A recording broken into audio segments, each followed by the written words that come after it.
Hello bachcho, let's read our question. So our question says, Bholi's real name is Sulekha. We are told this right at the beginning, but only in the last but one paragraph of the story is Bholi called Sulekha again. Why do you think she is called Sulekha at that point in the story? तो बच्चों ये question लिया गया है भोली chapter में से।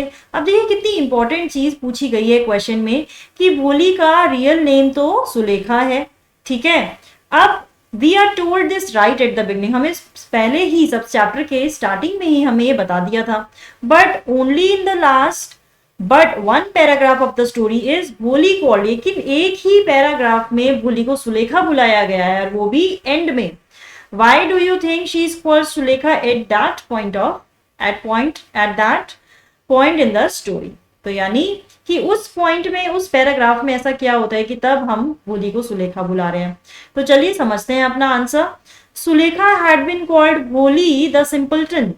Since her childhood, she stammered and had deep poke marks on her face, which made her ugly and a backward child. तो यानी सुलेखा तो उनका नाम था, लेकिन भोली को भोली यानी कि सिंपलटन, भोली लड़की बोला जाता था क्योंकि बचपन से ही वो स्टैमर करती थी और उनके चेहरे पर बहुत ही गहरे पोक मार्क्स थे, ठीक है, जिससे वो अगली लगती थी और बैकवर्ड चाइल्ड लगती थी, जैसे कि उनमें समझ नहीं है, यानी कि वो एक नॉर्मल बच्ची नहीं है। Her family ignored her in every way. Therefore, she lacked self-esteem and had no confidence. तो यानी इसीलिए उनमें ना ही कॉन्फिडेंस था, ना ही उनकी कोई सेल्फ एस्टीम थी, उनको भोली करके बोला जाता था।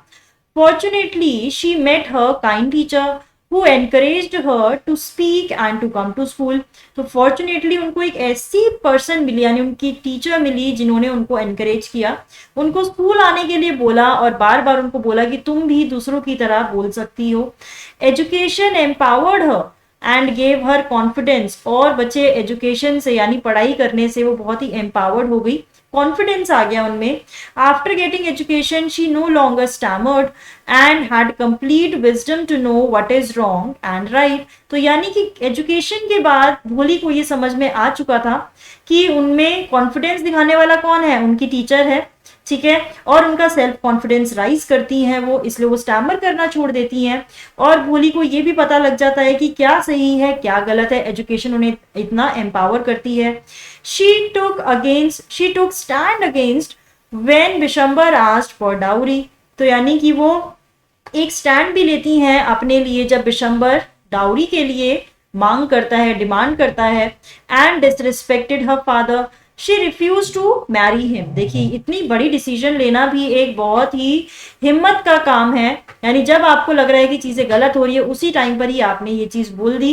It reflects that she no longer stammered and now Bholi had transformed into Sulekha. की इसी पॉइंट पर, यानी जब वो अपनी शादी के लिए अपना डिसीजन खुद लेती हैं और बोलती हैं कि ये पर्सन से मैं शादी नहीं करूंगी, बिशंबर से मैं शादी नहीं करूंगी क्योंकि वो मीन है, ग्रीडी है, कंटेम्प्टेबल है, डाउरी की डिमांड कर रहे हैं, तो वहां से हमें पता लग जाता है कि सुलेखा बन चुकी हैं वो, उनमें इतनी समझ आ चुकी है कि क्या सही है क्या गलत है, ठीक है। इसीलिए उस पॉइंट पर उन्हें, यानी कि उस पैराग्राफ में उन्हें सुलेखा बोला गया है, ठीक है। Therefore she is called Sulekha at that point of story. तो बच्चों आई होप आपको ये आंसर समझ में आया होगा। All the best.